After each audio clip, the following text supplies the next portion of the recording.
तो जो 18 से 20 लाख महिलाएं हैं उनके खाते में पैसा आएगा कि नहीं आएगा, वो उम्मीद जगा के रखे कि नहीं रखे? जो 2500 रुपए हम देंगे जो कहा उन्होंने करके दिखाया और महिला बहनों को मिल भी रहा है।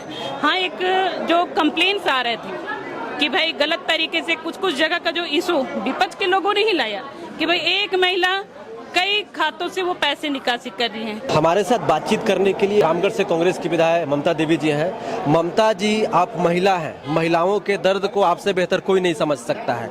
अभी धनबाद से खबर आ रही है कि धनबाद अंचल में फार्म जमा करने गई, जो मैया सम्मान योजना का फॉर्म है उसको जमा करने गई महिलाओं के बीच में जबरदस्त तरीके से मारपीट हो गया, पुलिस आई, उसके बाद लोगों को छुड़ाया गया। अब जो 18 से 20 लाख महिलाएं हैं उनको पैसा नहीं मिला है, वो बड़ा नाखुश है सरकार से।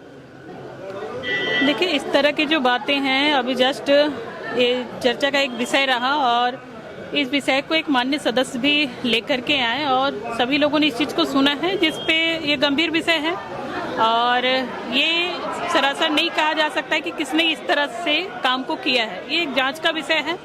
अगर जांच में जो भी लोग इस तरह से गलत पाए जा रहे हैं कि महिलाओं के ऊपर लाठीचार्ज हुआ है तो उन पे कार्रवाई होगी।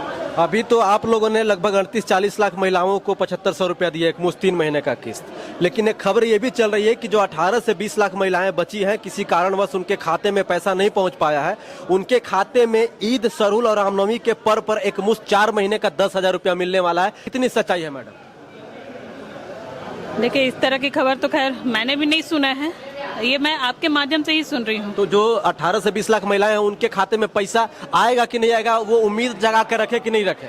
नहीं, अभी सारे जो प्रक्रियाएं हैं उनका वेरीफाई किया जा रहा है और जो सरकार घोषणाएं कर रही है, सरकार उस चीज को पूर्ण भी करती है। ये एक जांच का विषय है, क्योंकि जो भी सरकार के द्वारा पोर्टल डाला गया है कि किस नॉर्म्स के तहत इस तरह की राशि मिलनी है, तो उसकी जांच चल रही है। जांच में जो लोग इस पे नॉर्म्स में आएंगे उनको मिल रही है। एक सवाल ये भी है मैडम कि विपक्ष भी कह रही है और हम लोग मैं ज्यादातर ग्राउंड पे काम करता हूँ, लोगों का ये कहना है कि जब चुनाव था, जब 1-1 हजार रुपए की राशि आ रही थी, उस समय न कोई आधार से बैंक को लिंक करवाना है, न कोई जांच हुआ, न कुछ हुआ, उस समय सबके खाते में टकाटक पैसा आया। लेकिन जब 2500 रुपए देने की बारी आई तो नियम कानून लगाया जा रहा है, दुनिया भर की चीजों को कहकर त्रुटियां निकाली जा रही है। देखिए, ऐसा नहीं है। एक तो सरकार ने जो घोषणा किया था कि महिलाओं को हम सम्मान देंगे, जिस रूप से सम्मान देने का काम भी किया गया। आप ये भी देख सकते हैं कि जो बीजेपी के जो लोग थे, जो माननीय उनके सदस्यगण थे, जो नेतागण थे, उन लोगों ने भी कई सारी घोषणाएं की कि भाई गोगो दीदी के नाम से 2200 रुपए देने की उन लोगों ने घोषणा की, लेकिन उन लोगों ने किया क्या? लेकिन जब हमारी सरकार सम्मान देने का काम कर रही है तो क्यों विपक्ष के लोगों के पेट में दर्द हो रहा है? ये एक चिंता का विषय है।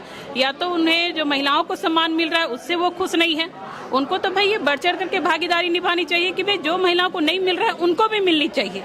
ये बातें सामने आनी चाहिए। लेकिन ऐसा नहीं करके बस गोल गोल घुमाने का काम कर रहे हैं कि भाई 2500 दिया जा रहा है, 2500 दिया जा रहा है, और लोगों को भी दिया जाए जो पेंशन के भागीदारी हैं, वृद्धा पेंशन, विधवा पेंशन, उन लोगों को दिया जाए। तो ये सही बात है, इसकी मांग तो हर लोग कर रहे हैं, हम लोग भी कर रहे हैं, सत्ता दल के लोग भी कर रहे हैं कि जो इस तरह के पेंशन है उसको भी सरकार बढ़ाने का काम करे।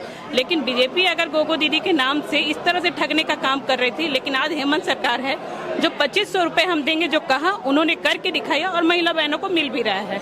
हाँ, एक जो कंप्लेंट्स आ रहे थे कि भाई गलत तरीके से कुछ जगह का जो इशू विपक्ष के लोगों ने ही लाया कि भाई एक महिला कई खातों से वो पैसे निकासी कर रही हैं, कई बैंकों से वो निकासी कर रही है, तो इस तरह के कंप्लेंट को लाया है जो कि एक जांच का विषय बना और इस आधार पर जांच हो रही है। एक और सवाल है मैम, राज्य में बेरोजगारी का मुद्दा, नौकरी का मुद्दा चरम सीमा पे। अभी सदन में एक दिन पहले ही सत्ता पक्ष के विधायक ही जो है स्थानीय नीति, नियोजन नीति को लेकर एक बड़ा मुद्दा उठाए। तो एक स्पष्ट नियोजन नीति, स्थानीय नीति क्यों नहीं बनाया जा रहा है? क्योंकि 19 से 24 में भी आप लोगों की सरकार थी, 24 में भी आप लोगों को बहुमत मिला है, अच्छा खासा आप लोग सीट लेकर आए हैं, 24 से 29 तक आप लोगों की सरकार चलेगी। तो स्पष्ट नियोजन नीति क्यों नहीं लाया जा रहा ताकि यहाँ के जो युवा हैं उनको अच्छे से नौकरी मिल सके, खास करके झारखंडियों को नौकरी मिल सके? देखिए, इस विषय पे सारे सत्ता दल के लोग और हमारी सरकार भी चिंतित है। नियोजन नीति, स्थानीय नीति को लेकर के मैंने भी सदन में भी बात उठाया है और सरकार ने आश्वस्त किया है कि बहुत जल्द नियोजन नीति बनेगी और स्थानीय लोगों को उनका अधिकार मिलेगा और रोजगार से जोड़ा जाएगा। शुक्रिया।